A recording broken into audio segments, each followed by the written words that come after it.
మెదక్ జిల్లా వెల్దుర్తి మండలం మెల్కపల్లి గ్రామంలో వినాయక చవితి ఉత్సవాలు ఘనంగా ప్రారంభమయ్యాయి. స్థానిక భవానీ యూత్ ఆధ్వర్యంలో గ్రామంలో వినాయక మండపం ఏర్పాటు చేసి గణనాథుడికి తొలి పూజలతో నవరాత్రి ఉత్సవాలు ప్రారంభించారు. 9 రోజుల పాటు స్వామివారికి విశేష పూజలు నిర్వహిస్తామని, భజన కీర్తనలు, భక్తి గీతాలతో నవరాత్రి ఉత్సవాలు నిర్వహిస్తామని నిర్వాహకులు తెలిపారు. ఈ కార్యక్రమంలో భవానీ యూత్ సభ్యులు ప్రవీణ్, మధు, గణేష్, నరేష్, శ్రీకాంత్, శాంసంగ్, మహేష్, మహిపాల్, విజయ్, నాగరాజు, మోహన్ తదితరులు పాల్గొన్నారు.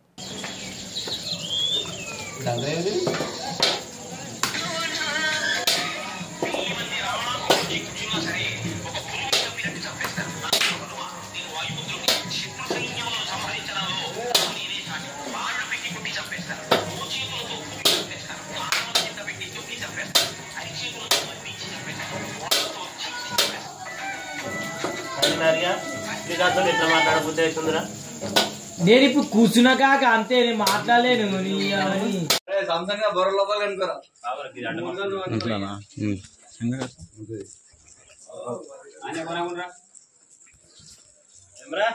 అనిపిస్తున్నారా